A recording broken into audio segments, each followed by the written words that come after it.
Lega Voce Alta la dichiarazione con cui si impegna a dire la verità. Consapevole della responsabilità morale e giuridica che assumo con la mia deposizione, mi impegno a dire tutta la verità e a non nascondere nulla di quanta mia conoscenza. Si accomodi. Lei è l'assistente capo Giovanni Trimarchi? Sì. Ed è in servizio? Presso il commissariato di Taormina, questura di Messina. Grazie. Prego, Piero. Grazie signor Presidente. Lei che grado ha, scusi? Assistente capo. Assistente, senta, lei il 28 maggio 2010 ha effettuato un intervento in contrada San Filippo di Lettoianni? Sì.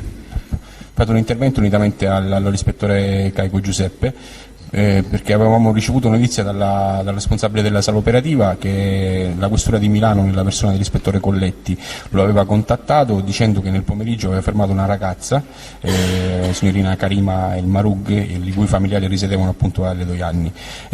Successivamente al fermo la ragazza era stata accompagnata in questura perché sprovvista di documenti, e in questa sede era stato riferito che si era poi portata la signora Nicole Minetti, dicendo che la stessa era parente del premier egiziano Mubarak. Chi era parente? La Karima El Marug. E la Minetti si qualificava, dava una qualifica, risultava una qualifica? Sì, in questo momento non ricordo precisamente perché la comunicazione è intercorsa fra il sovrintendente imperiale e l'ispettore Colletti. Il sovrintendente imperiale ha girato la nota a noi che eravamo la pattuglia in servizio con l'orario notturno, siamo rientrati e l'ispettore Caico ha preso contatti diretti con Colletti richiedendo anche l'invio a mezzo fax di una richiesta di accertamenti presso la famiglia. Il fax è arrivato più o meno alle 2:20, credo 2:30, e così poi ci siamo portati presso l'abitazione. Abbiamo perso tempo a trovarla anche perché l'abitazione era difficile da raggiungere. Comunque a che ora siete arrivati? Grosso modo alle 4. Grosso modo. Abbiamo preso contatti col padre chiedendo un documento della ragazza. Il padre ci disse che non aveva disponibilità di documenti perché la stessa li aveva portati via con sé. In quella sede poi abbiamo chiesto se effettivamente loro erano parenti e loro ci riferiscono che neanche lo conoscevano. In questa discussione. Quindi esclusero radicalmente la parentela? Esclusero la parentela, e alla richiesta nostra, se volessero riaccogliere presso la propria abitazione la figlia, dissero che ormai, insomma, andando anche incontro alle scelte che aveva fatto la ragazza, non avevano più interessi a... Perfetto, quindi interpellati sull'eventuale volontà di riaccogliere la minore una volta eventualmente tornati a Messina, loro dissero che non ci pensavano nemmeno? No, non ci pensavano perché non avevano intenzione di riaccoglierla a casa. Molto bene. Senta, gli orari sono corretti in questa annotazione che ha formalmente sottoscritto Caico, ma immagino sì. lei, Sì, no, gli orari sono corretti anche perché al termine del colloquio avvenuto con i genitori della ragazza, l'ispettore Caico chiamò direttamente l'ispettore Colletti ed erano intorno alle 4:30, quindi si può dire che l'intervento fu concluso in quell'istante in cui si diede comunicazione.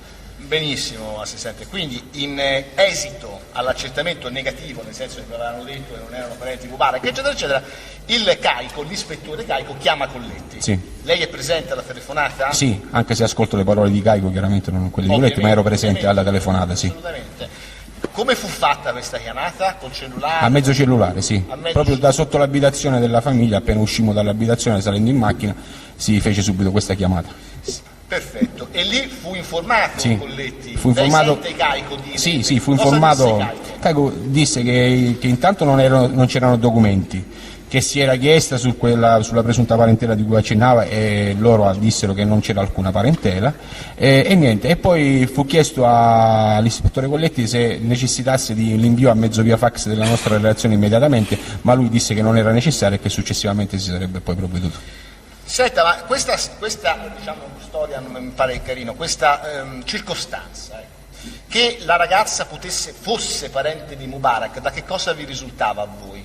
Dalla semplice comunicazione c'era stata fra Colletti e Imperiale, perché fu Imperiale che per primo disse a noi questa cosa. Poi l'ispettore Caico prese contatti con Colletti, il quale gli ribadì, anche se poi nella richiesta via fax non risultò quello era quello che le volevo chiedere. Sì, non risultò questo tipo di accertamento da fare.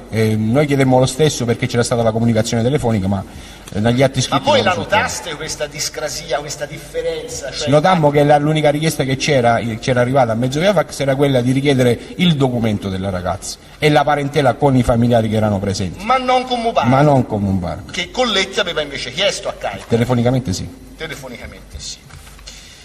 Senta, ma che reazione, lei se li ricorda i genitori della ragazza? Era notte fonda, alle 4 del mattino? Sì, ricordo più o meno. Che reazione ebbero a questa domanda?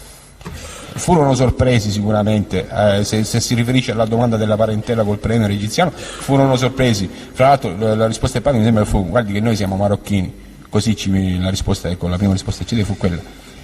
Senta, lei ricorda se prima di recarvi, mi segue attentamente, Sì. prima di recarvi sul posto avete provato a contattare, se risultava un'utenza fissa, un cellulare per cercare anche... Avevamo il numero di cellulare del padre. L'avete chiamato? Ma no, non riuscimmo a contattarlo il padre. Perfetto. Quindi l'unico esclusivo contatto di quella notte fu quando siete arrivati lì. Sì, giusto? sì, quando siamo arrivati all'abitazione. Senta, Colletti vi disse che alle 4 del mattino, 4 e mezzo, quando l'avete chiamato, comunque dopo le 4, che destinazione avesse avuto la minore in quel momento, dove fosse la ragazza? No, questo non glielo saprei dire. Va bene, grazie. Non ho altre domande, mi riservo di tutto. Per il controesame e la difesa? Nessuna domanda, Presidente. Lei ricorda come avvenne il contatto tra Caico e l'ispettore Colletti dopo aver preso contatto con la famiglia?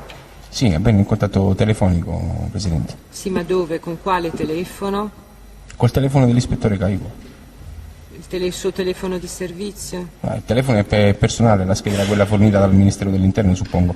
Però il telefono era personale, lui chiamò la centrale operativa e si fece passare il cellulare dell'ispettore Colletti. Se non Quindi ricordo c'è il male. passante della Se non centrale ricordo male, operativa sì. di Taormina? Sì, perché noi avevamo il numero, però in questo istante non ricordo con precisione se lui lo chiamò direttamente o si fece passare il numero dal sovrintendente imperiale. Va bene, grazie. Possiamo lasciare andare il test. Grazie.